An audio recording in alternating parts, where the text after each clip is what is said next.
한겨울이었습니다. 한방눈이 이틀째 내리다 멈춘 경상도 어느 고을, 길이라고는 하나뿐인 그 산길에 발자국 하나가 깊이 박히며 이어지고 있었습니다. 무릎까지 쌓인 눈을 헤치며 걸어오는 나그네 한 사람.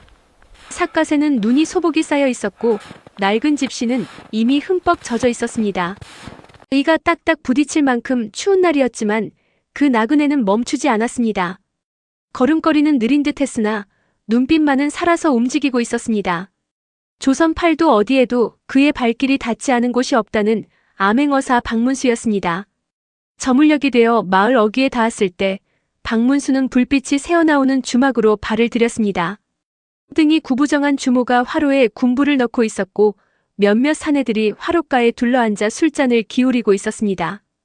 박문수가 구석자리에 앉아 몸을 녹이려는데 맞은편 어두운 구석에서 낮고 끊임없는 울음소리가 들렸습니다.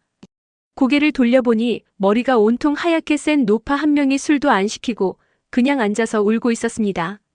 소매로 눈물을 닦고 또 닦아도 눈물은 멈추지 않았습니다. 주변 사람들은 모른 척했습니다. 아마도 며칠째 저러는 것을 봐왔을 테니까요.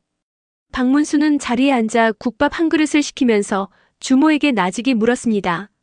저 어르신은 무슨 사연이 있소이까? 주모가 한숨을 내쉬며 목소리를 한껏 낮췄습니다.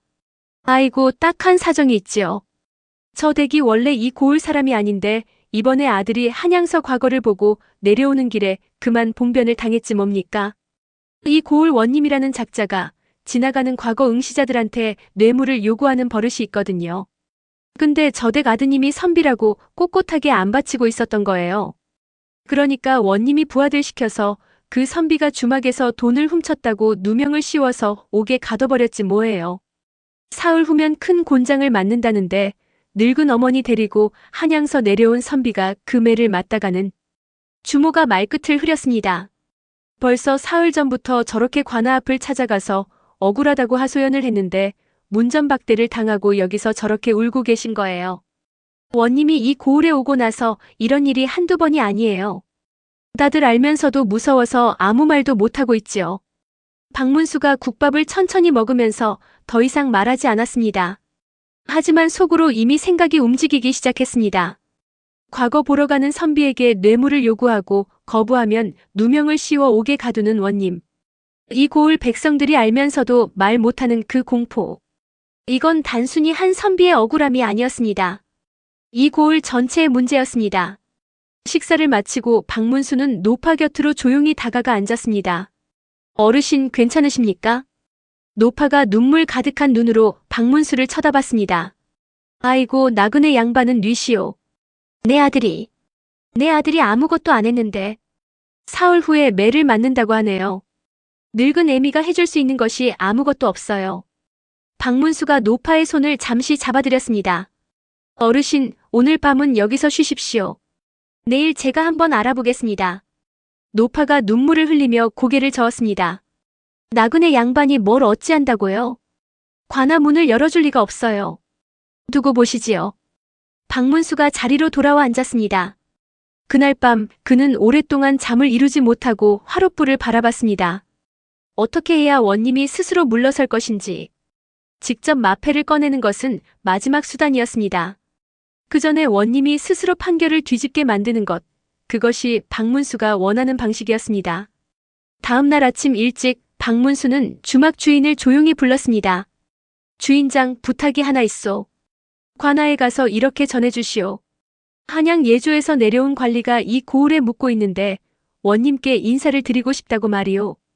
주막 주인이 눈을 동그랗게 뜨며 물었습니다. 나으리께서 예조 관리이십니까? 박문수가 빙긋 웃을 뿐 대답 대신 주막 주인에게 빌린 깔끔한 두루마기를 걸쳐 입었습니다. 그가 또 단정히 쓰고 손에는 공문서처럼 보이는 두툼한 봉투를 들었습니다. 영락없이 한양에서 내려온 고위관리의 모습이었습니다. 1시간 뒤 관아에서 아전 하나가 헐레벌떡 달려왔습니다. 원님께서 꼭 모시고 오라 하셨습니다. 박문수가 거들먹거리지 않고 조용히 관아 안으로 들어섰습니다. 동원에는 원님이 이미 나와서 기다리고 있었습니다. 40대 중반의 원님은 살이 잘 오른 얼굴에 눈이 작고 날카로운 사람이었습니다. 한양에서 내려온 관리라는 말을 듣고서인지 말끔하게 차려입고 공손한 표정을 짓고 있었습니다. 어서 오십시오. 한양서 이 먼 길을 오시느라 고생이 많으셨겠습니다. 어디 좌정하시지요? 자리에 앉자마자 박문수가 먼저 입을 열었습니다. 예, 이번에 예조에서 팔도 고을을 순시하는 중인데 이 고을 원님께서 일을 아주 깔끔하게 처리하신다는 말을 들었습니다. 특히 외지에서 오는 선비들이 이 고을을 지나면서 참 편안했다는 이야기를 여럿 들었습니다. 원님이 기분 좋게 웃으며 말했습니다. 과찬이십니다. 제가 뭐 특별한 것이 있겠습니까? 박문수가 차를 한 모금 마시고 나서 가볍게 말을 이었습니다. 그런데 말이요, 제가 어제 주막에서 묵다가 이상한 소문을 들었습니다. 한양서 과거를 보고 내려오는 젊은 선비가 도둑질을 했다고 옥에 갇혔다는 이야기인데 그 선비 이 고을 통과하다가 봉변을 당한 거라고 하던데 설마 그럴 리가 있겠냐 싶어서요. 원님의 눈가가 미세하게 떨렸습니다. 그건 실제로 증거가 있어서. 증거요? 박문수가 봉투에서 종이 한 장을 꺼내 펼쳤습니다. 요즘 한양이 얼마나 눈이 밝은지 아십니까? 산골 고을 하나에서 과거 보고 내려오는 선비가 도둑질을 했다고 옥에 갇혔다고 하면 그 소문이 한양까지 가는데 며칠이나 걸릴 것 같소? 그리고 그 선비 어미가 억울하다고 신문고를 쳤다고 하면 요즘 임금께서 지방관아의 이런 일에 얼마나 민감하신지는 원님도 잘 아시겠지요. 원님이 찻잔을 내려놓는 손이 살짝 떨렸습니다. 박문수가 한층 더 낮고 조용한 목소리로 말했습니다. 내가 이 고을을 지나면서 원님에 대한 이야기를 한양에 어떻게 보고하느냐. 그건 오늘 이 자리에서 결정될 것 같소만. 원님이 기침을 몇 번 하더니 자리에서 일어났습니다. 사실은 내가 다시 살펴보니 그 선비건이 좀 억울한 면이 있는 것 같아서요. 오늘 중으로 석방을 시킬 참이었습니다. 잘 생각하셨소. 박문수가 조용히 자리에서 일어났습니다. 그날 오시 무렵 관아 옥문이 열렸습니다. 수염도 깎지 못하고 이가 시리도록 차가운 옥방에서 며칠을 보낸 젊은 선비가 비틀거리며 햇빛 아래로 걸어 나왔습니다. 눈을 제대로 뜨지 못하고 손으로 가리며 고개를 드는데 저 멀리에서 하얀 머리의 노파가 달려오고 있었습니다. 친아! 노파가 아들을 붙들고 그 자리에서 무너졌습니다. 두 사람이 함께 엉엉 울었습니다. 지나가던 사람들이 걸음을 멈추고 바라봤습니다. 아전들도 눈을 딴 데로 돌렸습니다. 관아 마당에 겨울 햇살이 조용히 내려앉았습니다. 박문수는 주막 처마 아래에서 그 장면을 멀리서 바라봤습니다. 그리고 조용히 보찜을 챙겼습니다. 뒤늦게 사정을 알아챈 선비가 주막으로 달려왔습니다. 나으리, 나으리 제발 가지 마십시오. 이 은혜를 어찌 갚아야 할지. 박문수가 걸음을 멈추고 돌아봤습니다. 젊은 선비의 눈에서 눈물이 흘러내리고 있었습니다. 자네가 뭘 알고 있소? 선비가 말했습니다. 주막 주인한테 들었습니다. 나으리께서 원님을 설득하셔서 제가 풀려난 것이라고. 박문수가 빙긋 웃었습니다. 원님이 다시 생각해보니 억울한 구석이 있더랬다 하지 않소. 나으리, 한 가지만 말하겠소. 박문수가 선비의 눈을 바라봤습니다. 자네 과거에 붙거든 이 고을 생각 잊지 마시오. 자네처럼 억울한 사람이 자네 말고도 많소. 선비가 고개를 숙였습니다. 명심하겠습니다. 박문수가 다시 걸음을 옮겼습니다. 눈 덮인 고갯길을 오르는 그 뒷모습을 선비와 노파가 나란히 서서 바라봤습니다. 흰 눈 위에 발자국이 하나씩 찍혀나갔습니다. 멀어질수록 작아지다가 고갯마루를 넘어 사라졌습니다. 판결이 뒤집어진 날이었습니다.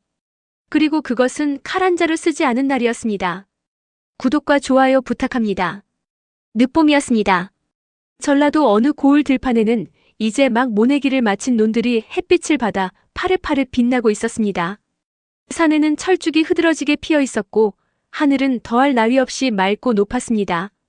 어디 하나 흠잡을 데 없이 아름다운 봄날이었습니다. 그런데 박문수는 이상했습니다. 이 고을 논두렁을 걸으면서부터 뭔가 불편한 기운이 느껴졌습니다. 봄이 저렇게 풍성한데 길가에서 마주치는 사람들 얼굴이 하나같이 누렇고 까맣게 떠 있었습니다. 아이들도 눈이 움푹 들어가 있었습니다. 박문수가 이 고을에 암행으로 든 것은 벌써 나흘 전이었습니다. 허름한 행색으로 이 마을 저 마을을 돌아다니며 살펴봤는데 보면 볼수록 이상했습니다. 작년 가을 추수는 그리 나쁘지 않았다는 이야기를 들었는데 백성들은 왜 이토록 굶주리고 있는 것인지, 관아에서 봄마다 내려오는 환곡은 어디로 간 것인지. 그날도 박문수는 마을 어귀를 걷다가 발을 멈췄습니다.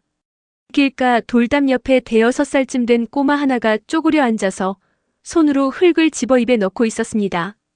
박문수가 눈을 의심했습니다. 천천히 다가가서 확인해 보니 아이는 분명히 흙을 먹고 있었습니다. 배가 고프면 흙을 먹는다는 말, 그게 그냥 하는 말인 줄 알았습니다. 그런데 지금 박문수 눈앞에서 그 일이 실제로 벌어지고 있었습니다. 아이의 배는 볼록 나왔고 팔다리는 가늘었습니다. 눈빛이 공허했습니다. 박문수가 무릎을 꿇고 아이 앞에 앉았습니다. 얘야, 그거 왜 먹니? 아이가 눈을 멀뚱멀뚱 쳐다봤습니다. 배고파서요. 박문수 가슴에서 무언가가 무너져 내렸습니다. 아름다운 봄날에 철쭉꽃이 만발한 산 아래에서 아이가 흙을 먹고 있었습니다. 박문수가 자리에서 천천히 일어섰습니다. 눈빛이 달라져 있었습니다. 마을 안으로 들어서니 더했습니다. 집집마다 불이 꺼져 있었습니다. 아이들은 처마 아래 멍하니 앉아 있었고 어른들은 부뚜막에 기대어 눈을 감고 있었습니다. 밥 짓는 냄새가 나지 않았습니다. 점심때가 한참 지났는데도 밥 짓는 냄새가 온 마을 어디에서도 나지 않았습니다. 박문수가 마을 가운데 있는 느티나무 아래에서 쉬고 있는 노인 옆에 앉았습니다. 어르신, 이 마을이 왜 이렇습니까? 봄이 이리 좋은데 사람들이 다 굶고 있는 것 같소이다. 노인이 긴 한숨을 내쉬었습니다. 입을 열기까지 한참이 걸렸습니다. 주변을 한번 둘러보고 나서야 조용히 말했습니다. 나그네 양반은 어디서 오셨소?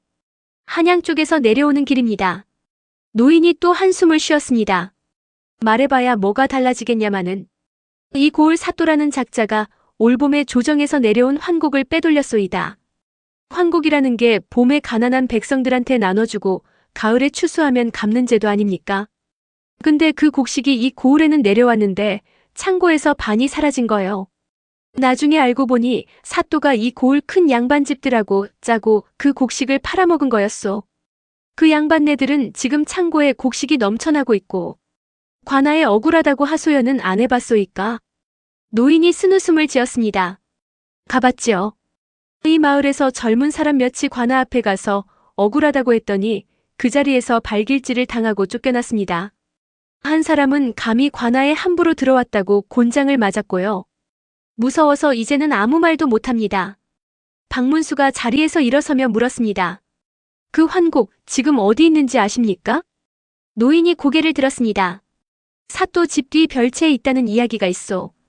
자기 창고에 쌓아뒀다고. 박문수가 고개를 끄덕였습니다. 감사합니다, 어르신. 그날 저녁 박문수는 마을 어귀주막에서 식사를 하면서 조용히 생각을 정리했습니다. 이 고을 사또의 문제는 단순한 뇌물수수가 아니었습니다. 조정에서 내려온 환곡을 사사로이 빼돌린 것, 그것은 나라의 곡식을 훔친 것이었습니다. 게다가 억울함을 호소하러 온 백성에게 곤장까지 쳤습니다. 이건 반드시 그 자리에서 처리해야 했습니다. 박문수는 주막 주인을 조용히 불렀습니다. 주인장, 내일 아침 일찍 관아에 가서 이렇게 전해주시오. 한양 호조에서 이 고을 환곡 실태를 점검하러 내려온 관리가 묻고 있다고. 장부를 확인하러 갈 것이라고 말이오. 주막 주인이 눈을 크게 떴습니다. 나으리께서 정말 호조에서. 박문수가 손을 들어 말을 막았습니다. 그냥 그대로만 전해주시오. 이튿날 이른 아침 박문수는 단정한 두루마기에 갓을 반듯하게 쓰고 손에는 두툼한 장부처럼 보이는 서류를 들었습니다. 한양에서 내려온 고위관리의 모습이었습니다. 관아 앞에 당도하니 이미 사또가 마당까지 나와서 기다리고 있었습니다. 사또는 50대 초반의 사내로 얼굴이 기름지고 몸이 불었습니다. 굶주리는 백성들과는 대조적으로 잘 먹고 잘 사는 티가 역력했습니다. 박문수를 보자마자 굽실굽실 인사를 했습니다. 나으리, 이 먼 길을 오시느라 고생이 많으셨습니다. 안으로 드시지요. 동원에 마주 앉자 박문수가 천천히 입을 열었습니다. 이번에 호조에서 각 고을 환곡 실태를 전수조사하는 중이요. 이 고을도 보고서가 올라왔는데 숫자가 좀 맞지 않아서 직접 확인하러 왔소이다. 사또가 눈을 깜빡였습니다. 숫자가 맞지 않는다니요? 저는 분명히 이 고을 올봄 환곡 지금 내역을 가져오시오. 사또가 아전을 불러 장부를 가져오게 했습니다. 두툼한 장부가 탁자 위에 놓였습니다. 박문수가 장부를 열고 천천히 훑어봤습니다.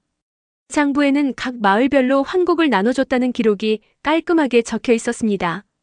박문수가 조용히 물었습니다. 장부대로라면 이 마을에 쌀 15가마니가 지급됐어야 하오. 내가 어제 그 마을에 들렀는데 아이들이 흙을 먹고 있었소. 15가마니가 지급된 마을에서 사또의 이마에 땀이 맺혔습니다. 그건 그 마을이 관리를 잘 못해서 그뿐이 아니오. 박문수가 자신이 들고 온 봉투에서 종이 한 장을 꺼냈습니다. 이 고을 전체 환곡 수량과 실제 지급 수량을 비교해보면 차이가 쌀 200석이요. 200석이 어디로 갔는지를 내가 묻는 거요. 사또가 말을 잇지 못했습니다. 쥐가 먹었소? 아니면 썩었소? 박문수가 천천히 그러나 또렷하게 말했습니다. 쌀 200석을 쥐가 먹었다고 장부에 적을 생각이요? 사또가 부들부들 떨기 시작했습니다. 그때 박문수가 품에서 마패를 꺼내 탁자 위에 올려놓았습니다. 암행어사 출두야. 사또가 의자에서 미끄러지듯 바닥에 무릎을 꿇었습니다. 조사 결과는 노인의 말보다 더 심각했습니다. 빼돌린 환곡이 200석이 아니라 300석이었고 이 고을 6개 마을이 피해를 입었습니다. 사또는 포박되어 가명으로 압송되었고 결탁한 양반 2명도 함께 문책을 받았습니다. 그날 오후 사또 별채 창고에서 곡식이 쏟아져 나왔습니다. 박문수가 직접 나서서 각 마을별로 환곡이 제대로 나눠지는 것을 확인했습니다. 아전들이 마을마다 곡식 가마니를 지게에 저날랐습니다. 해가 뉘엿뉘엿 기울어갈 무렵 박문수가 보찜을 챙겨 마을을 나서려는데 어디선가 작은 발소리가 종종종 들려왔습니다. 아침에 흙을 먹던 그 꼬마였습니다. 숨이 차게 달려온 아이가 박문수 앞에 서서 두 손을 내밀었습니다. 작은 손바닥 위에 삶은 감자 2개가 올려져 있었습니다. 아직 김이 모락모락 났습니다. 아이 엄마가 곡식을 받자마자 얼른 삶은 것이었습니다. 나으리 드세요. 저희 엄마가 드리래요. 박문수가 그 자리에 멈춰 섰습니다. 감자 2개를 내밀고 있는 작은 손. 아침에 흙을 먹던 그 손이었습니다. 박문수가 천천히 무릎을 굽혀 아이 눈높이에서 마주봤습니다. 그리고 두 손으로 감자를 받아들었습니다. 고맙다. 아이가 방긋 웃었습니다. 아침에는 없던 웃음이었습니다. 박문수가 감자를 한 입 베어 물었습니다. 뜨겁고 거칠고 소박한 맛이었습니다. 그런데 목이 메었습니다. 박문수는 긴 세월 동안 팔도를 돌아다니며 수많은 밥상을 받았습니다. 귀한 손님으로 대접받은 자리도 있었고 사또에게 진수성찬을 얻어먹은 적도 있었습니다. 그러나 이 감자 2개만큼 묵직하게 가슴을 누르는 음식은 없었습니다.